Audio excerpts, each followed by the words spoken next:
200 years after the Salem witch trials, farmers became convinced that their relatives were returning from the grave to feed on the living. Children playing near a hillside gravel mine found the first graves.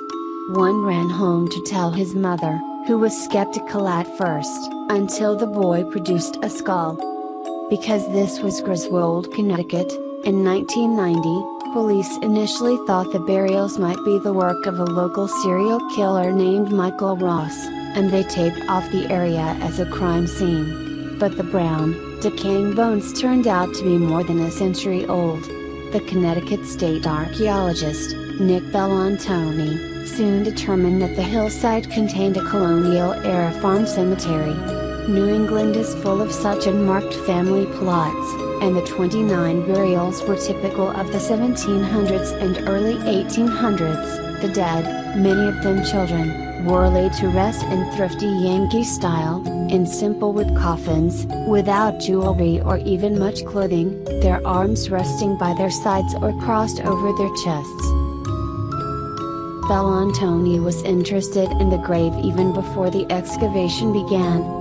It was one of only 2 stone crypts in the cemetery, and it was partially visible from the mine face. Scraping away soil with flat-edged shovels, and then brushes and bamboo picks, the archaeologist and his team worked through several feet of earth before reaching the top of the crypt. When Bellantoni lifted the first of the large, flat rocks that form the roof, he uncovered the remains of a red-painted coffin and a pair of skeletal feet. They lay, he remembers, in perfect anatomical position. But when he raised the next stone, Bellantoni saw that the rest of the individual had been completely rearranged. The skeleton had been beheaded, skull and thigh bones rested atop the ribs and vertebrae. It looked like a skull and crossbones motif, a Jolly Roger. I'd never seen anything like it, Bellantoni recalls. Subsequent analysis shows that the beheading, along with other injuries, including rib fractures, occurred roughly 5 years after death. Somebody had also smashed the coffin. The other skeletons in the gravel hillside were packaged for reburial, but not J.B. as the 50-ish male skeleton from the 1830s came to be called, because of the initials spelled out in brass tacks on his coffin lid. He was shipped to the National Museum of Health and Medicine, in Washington, D.C., for further study. Meanwhile, Bellantoni started networking. He invited archaeologists and historians to tour the excavation, soliciting theories. Simple vandalism seemed unlikely, as did robbery, because of the lack of valuables at the site. Finally, one colleague asked, "Ever heard of the Jewett City vampires?" In 1854, in neighboring Jewett City, Connecticut, townspeople had exhumed several corpses suspected to be vampires that were rising from their graves to kill the living. A few newspaper accounts of these events survived. Had the Griswold grave been desecrated for the same reason? In the course of his far-flung research, Bellantoni placed a serendipitous phone call to Michael Bell, a Rhode Island folklorist, who had devoted much of the previous decade to studying New England vampire exhumations. The Griswold case occurred at roughly the same time as the other incidents Bell had investigated. And the setting was right. Griswold was rural, agrarian and bordering southern Rhode Island, where multiple exhumations had occurred. Many of the other vampires, like J.B., had been disinterred, grotesquely tampered with and reburied. In light of the tales Bell told of violated corpses, even the posthumous rib fractures began to make sense. J.B.'s accusers had likely rummaged around in his chest cavity, hoping to remove, and perhaps to burn, his heart. Headquartered in a charming old schoolhouse, the Middletown Historical Society typically promotes such fortifying topics as Rhode Island gristmill restoration and Stonewall Appreciation Day. 2 nights before Halloween, though, the atmosphere is full of dry ice vapors and high silliness. Fake cobwebs cover the exhibits, Warty gourds crowd the shelves and a skeleton with keen red eyes cackles in the corner. "We'll turn him off when you start talking," the society's president assures Michael Bell, who is readying his slideshow. Bell smiles.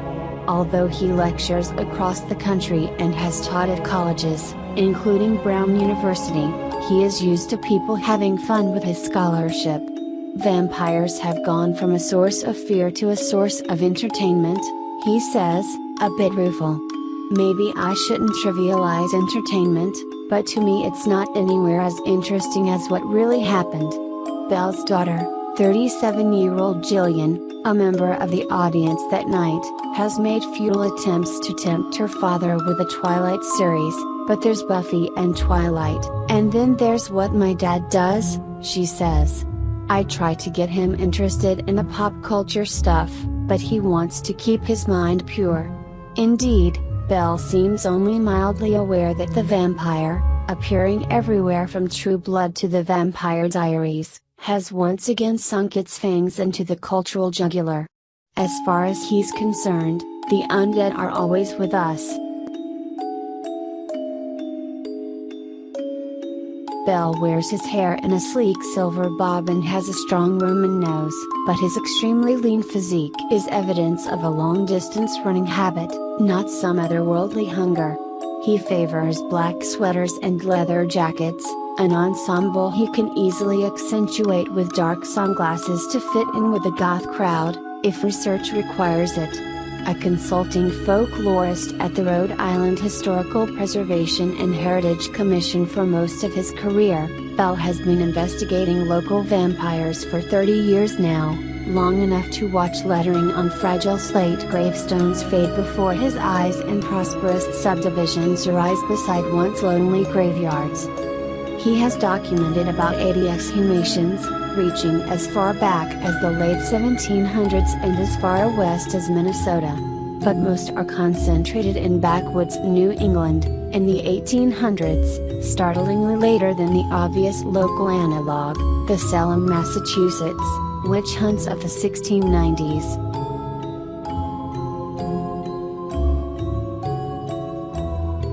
Hundreds more cases await discovery, he believes.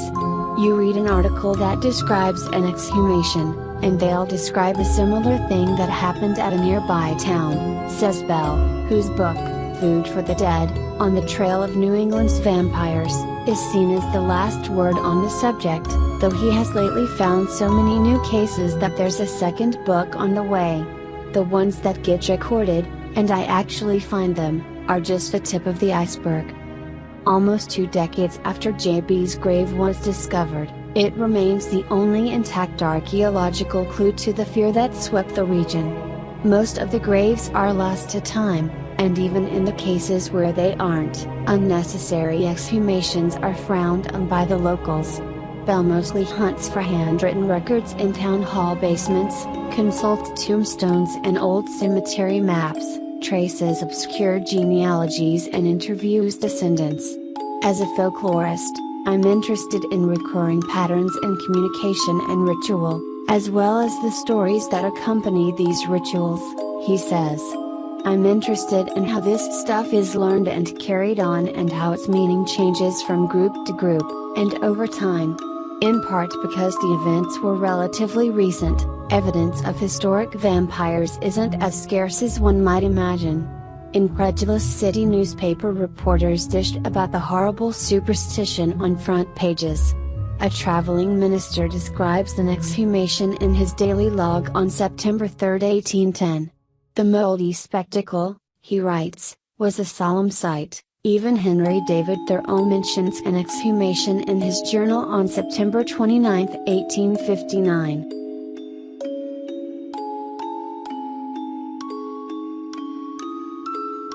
Though scholars today still struggle to explain the vampire panics, a key detail unites them: the public hysteria almost invariably occurred in the midst of savage tuberculosis outbreaks. Indeed, the medical museum's tests ultimately revealed that JB had suffered from tuberculosis, or a lung disease very like it. Typically, A royal family contracted the wasting illness, and, even though they often received the standard medical diagnosis, the survivors blamed early victims as vampires, responsible for preying upon family members who subsequently fell sick.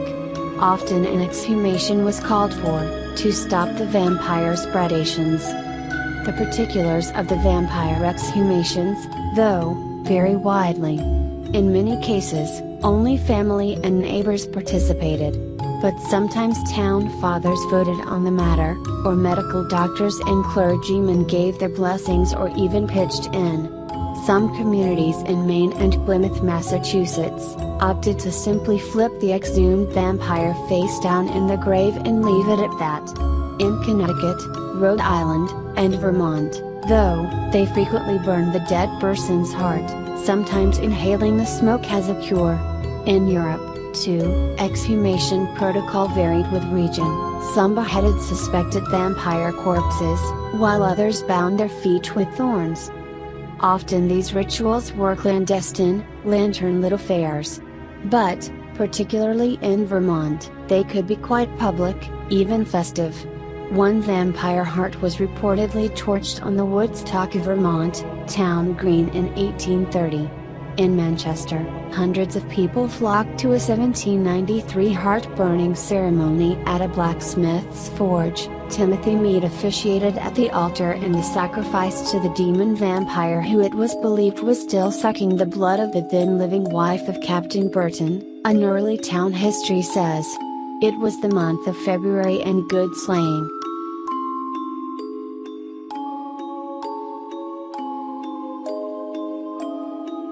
Bell attributes the openness of the Vermont exhumations to colonial settlement patterns. Rhode Island has about 260 cemeteries per 100 square miles, versus Vermont's mere 20 per 100 square miles. Rhode Island's cemeteries were small and scattered among private farms, whereas Vermont's tended to be much larger, often located in the center of town. In Vermont, it was much harder to keep a vampire hunt hush-hush. As satisfying as such many theories are, Bell is consumed by larger questions. He wants to understand who the vampires and their accusers were, in death and life. During his Middletown lecture, he displays a picture of a man with salt and pepper sideburns and weary eyes, an artist's reconstruction of JB's face, based on his skull. I start with the assumption that people of past generations were just as intelligent as we are, Bell says. I look for the logic. Why would they do this? Once you label something just a superstition, you lock off all inquiry into something that could have been reasonable. Reasonable is not always rational. He wrote his doctoral dissertation on African American voodoo practitioners in the South who cast love spells and curses. It's hard to imagine a population more different from the flinty, consumptive New Englanders he studies now, but Bell sees strong parallels in how they try to manipulate the supernatural. People find themselves in dire situations, where there's no recourse through regular channels, he explains. The folk system offers an alternative, a choice. Sometimes, superstitions represent the only hope, he says. The enduring sadness of the vampire stories lies in the fact that the accusers were usually direct kin of the deceased, parents, spouses and their children. Think about what it would have taken to actually exhume the body of a relative, Bell says.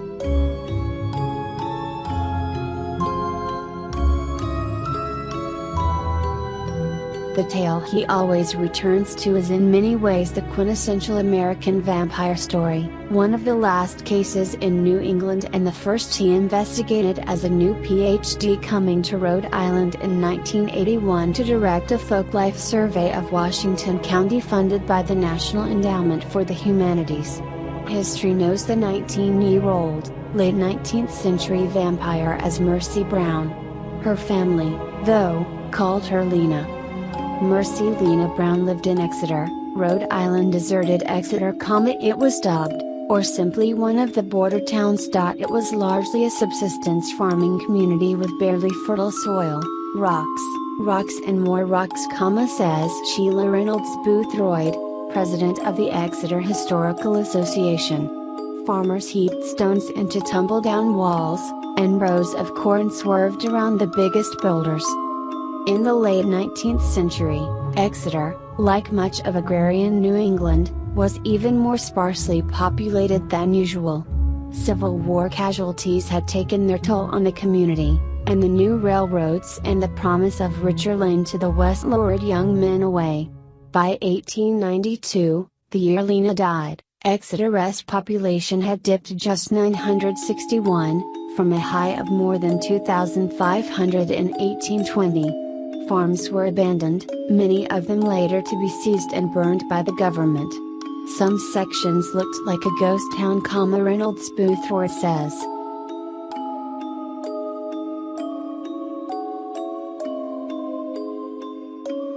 And tuberculosis was harrying the remaining families. Consumption, as it was called, had started to plague New England in the 1730s, a few decades before the first known vampire scares. By the 1800s, when the scares were at their height, the disease was the leading cause of mortality throughout the Northeast, responsible for almost a quarter of all deaths. It was a terrible end, often drawn out over years, a skyrocketing fever, a hacking, bloody cough, and a visible wasting away of the body. The emaciated figure strikes one with terror, reads one 18th century description, the forehead covered with drops of sweat, the cheeks painted with a livid crimson, the eyes sunk. The breath offensive, quick and laborious, and the cough so incessant as to scarce allow the wretched sufferer time to tell his complaints. Indeed, Bell says, symptoms progressed in such a way that it seemed like something was draining the life and blood out of somebody. People dreaded the disease without understanding it. Though Robert Koch had identified the tuberculosis bacterium in 1882, news of the discovery did not penetrate rural areas for some time, and even if it had, drug treatments wouldn't become available until the 1940s. The year Lena died, one physician blamed tuberculosis on drunkenness, and want among the poor. 19th century cures included drinking brown sugar dissolved in water and frequent horseback riding. If they were being honest, Bell says, the medical establishment would have said, "There's nothing we can do, and it's in the hands of God."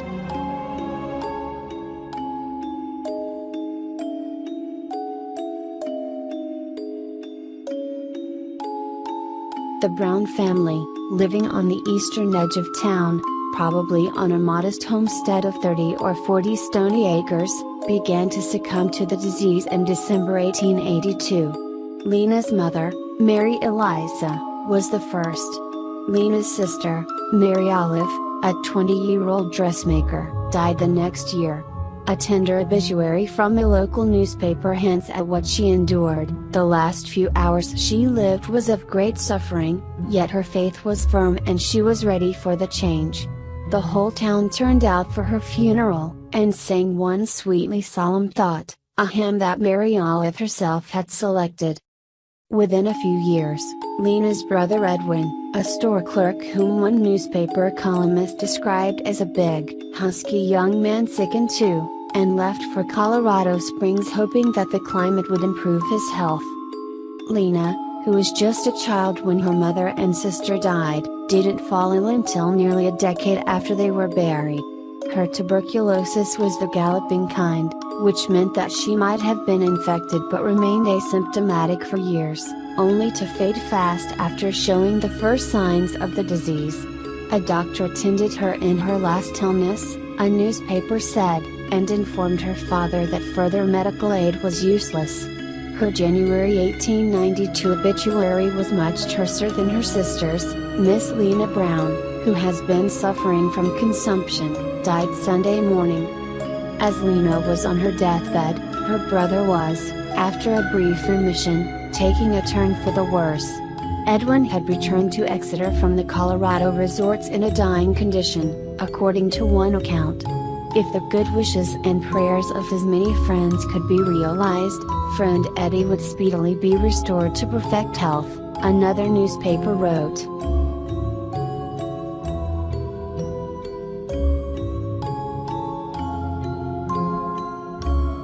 But some neighbors, likely fearful for their own health, weren't content with prayers. Several approached George Brown, the children's father, and offered an alternative take on the recent tragedies. Perhaps an unseen diabolical force was preying on his family. It could be that one of the three Brown women wasn't dead after all, instead secretly feasting on the living tissue and blood of Edwin, as the Providence Journal later summarized. If the offending corpse, the journal uses the term vampire in some stories but the locals seemed not to, was discovered and destroyed, then Edwin would recover. The neighbors asked to exhume the bodies, in order to check for fresh blood in their hearts. George Brown gave permission. On the morning of March 17, 1892, a party of men dug up the bodies, as the family doctor and a journal correspondent looked on. George was absent, for unstated but understandable reasons. After nearly a decade, Lena's sister and mother were barely more than bones. Lena, though, had been dead only a few months, and it was winter time. The body was in a fairly well-preserved state, the correspondent later wrote. The heart and liver were removed, and in cutting open the heart, clotted and decomposed blood was found. During this impromptu autopsy, the doctor again emphasized that Lena's lungs showed diffuse tuberculous germs. Undeterred, the villagers burned her heart and liver on a nearby rock, feeding Edwin the ashes. He died less than 2 months later.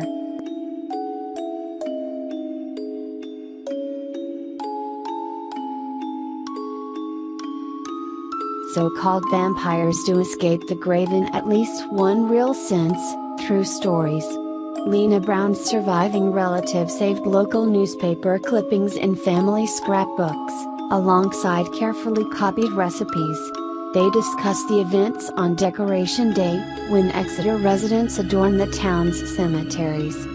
But the tale traveled much farther than they knew. Even at the time, New England's vampire panics struck onlookers as a baffling anachronism. The late 1800s were a period of social progress and scientific flowering.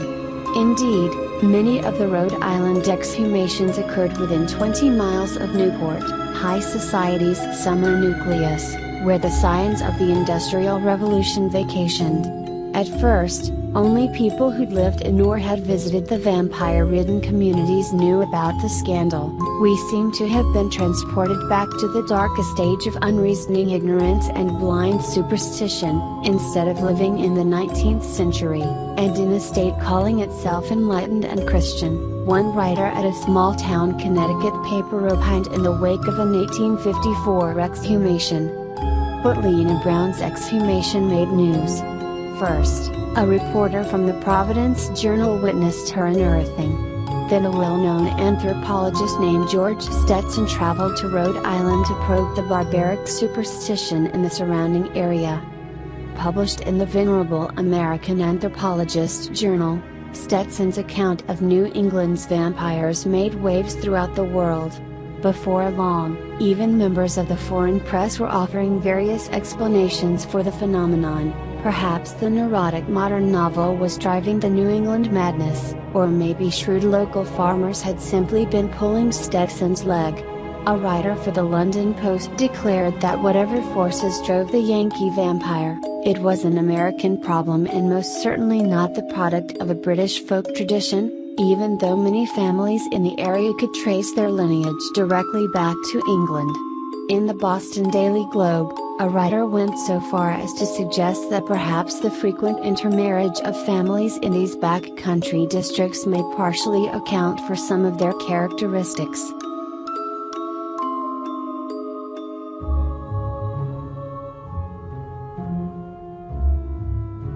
One 1896 New York World clipping even found its way into the papers of a London stage manager and aspiring novelist named Bram Stoker, whose theater company was touring the United States that same year. His Gothic masterpiece, Dracula, was published in 1897.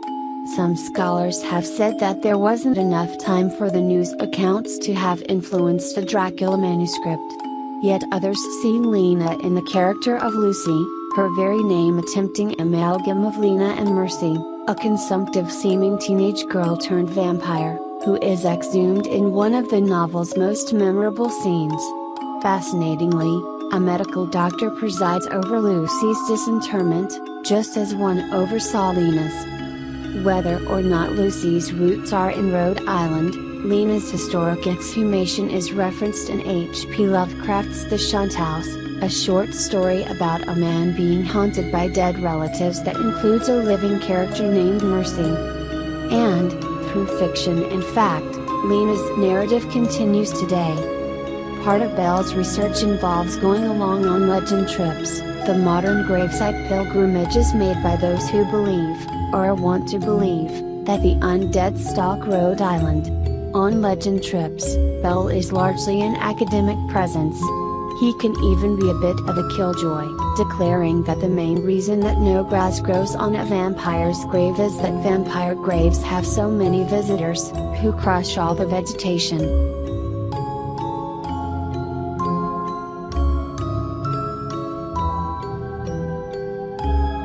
Two days before Halloween, Belle and I head through forests of swamp maple and swamp oak to Exeter.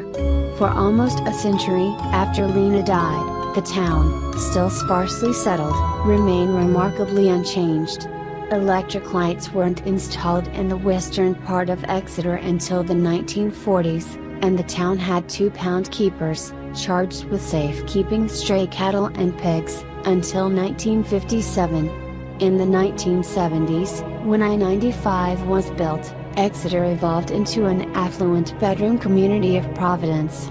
But visitors still occasionally turn a corner to discover the past, a dirt road cluttered with wild turkeys, or deer hopping over stone fences.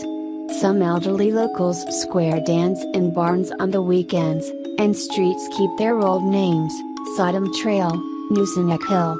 The white wooden Chestnut Hill Baptist Church in front of Lena's Cemetery, built in 1838, has its original blown glass windows. An early nor'easter is brewing as we pull into the church parking lot. The heavy rain will soon turn to snow, and there's a bullying wind. Our umbrellas bloom inside out, like black flowers. Though it's a somber place, there's no immediate clue that an accused vampire was buried here. Except, perhaps, for an unfortunately timed Red Cross blood drive sign in front of the farmer's grange next door. Unlike Salem, Exeter doesn't promote its stark claim to fame, and remains in some respects an insular community. Old-timers don't like the hooded figures who turn up this time of year, or the cars idling with the lights off. They say the legend should be left alone, perhaps with good reason. Last summer a couple of teenagers were killed on a pilgrimage to Lena's grave when they lost control of their car on Purgatory Road.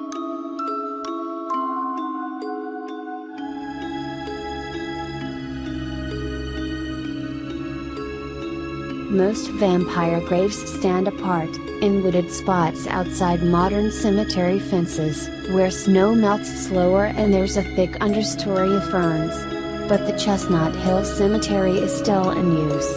And here's Lena. She lies beside the brother who ate her heart, and the father who let it happen. Other markers are freckled with lichen, but not hers. The stone looks to have been recently cleaned. It has been stolen over the years, and now an iron strap anchors it to the earth. People have scratched their names into the granite. They leave offerings, plastic vampire teeth, cough drops. Once there was a note that said, "You go, girl," Belle says. Today, there's a bunch of trampled daisies, and dangling from the headstone's iron collar, a butterfly charm on a chain.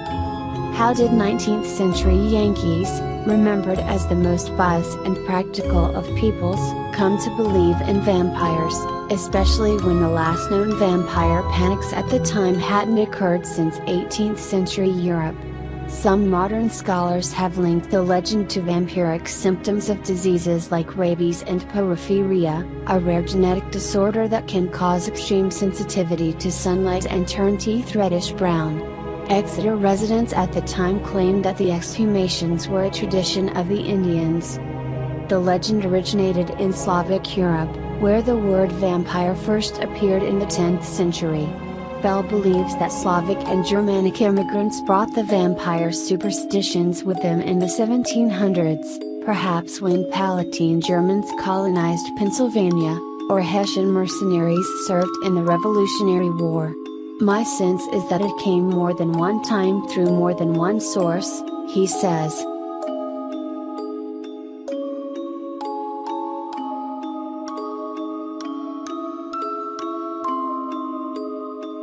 The first known reference to an American vampire scare is a scolding letter to the editor of the Connecticut Courant and Weekly Intelligencer, published in June 1784.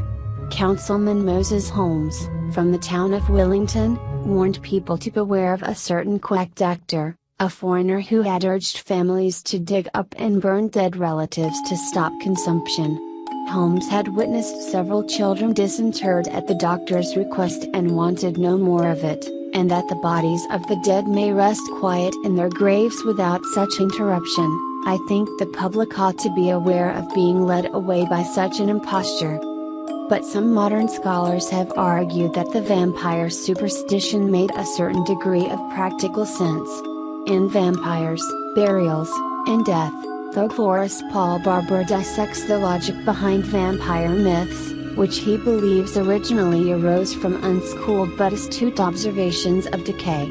Bloody dead bodies appear as if they have recently eaten, a staked corpse screams due to the escape of natural gases, etc. The seemingly bizarre vampire beliefs, Barber argues, get at the essence of contagion, the insight that illness begets illness, and death.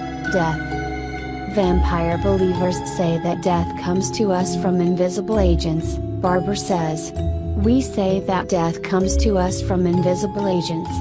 The difference is that we can get out a microscope and look at the agents.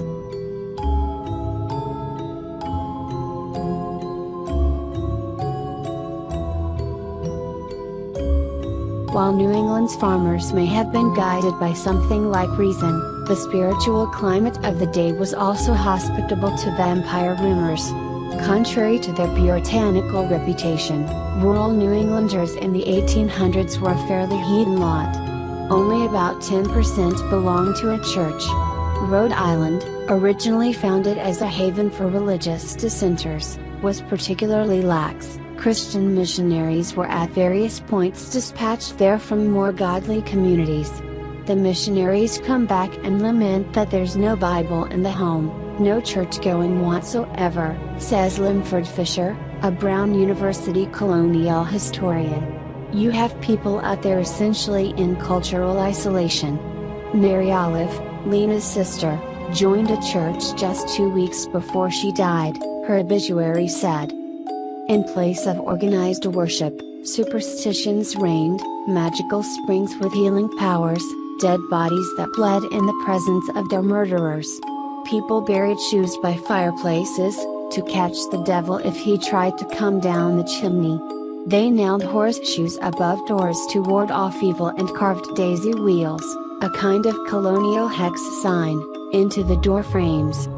If superstition likely fanned the vampire panics, perhaps the most powerful forces at play were communal and social. By 1893, there were just 17 people per square mile in Exeter. A fifth of the farms were fully abandoned, the fields turning slowly back into forest. In her monograph The New England Vampire Belief, Image of the Decline, Gothic literature scholar Fay Ringle Hazel hints at a vampire metaphor behind the westward hemorrhage.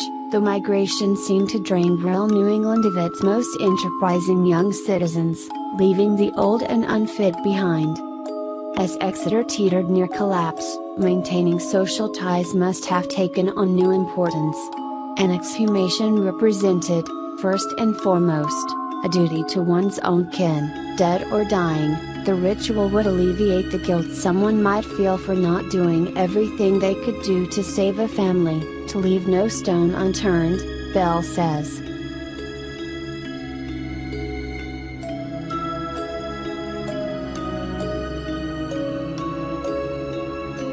Even more significant, in small communities where disease could spread quickly, an exhumation was an outward display that you are doing everything you can to fix the problem. Residents of the already beleaguered town were likely terrified. They knew that if consumption wiped out the Brown family, it could take out the next family, Bell says. George Brown was being entreated by the community. He had to make a gesture.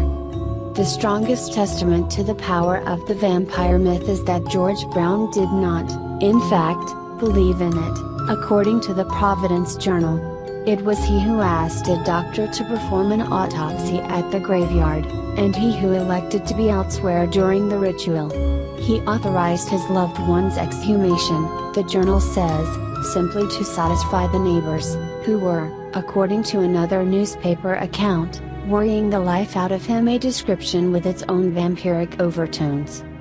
Perhaps it was wise to let them have their way, since George Brown, apparently not prone to tuberculosis, had to coexist with his neighbors well into the next century.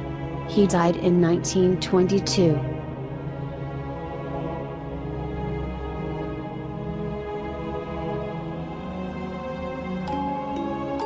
Relatives of the Browns still live in Exeter and are laid to rest on Chestnut Hill. Some, planning ahead, have erected their grave markers. It can be disconcerting to drive past somebody's tombstone on the way to his or her home for a vampire-oriented interview.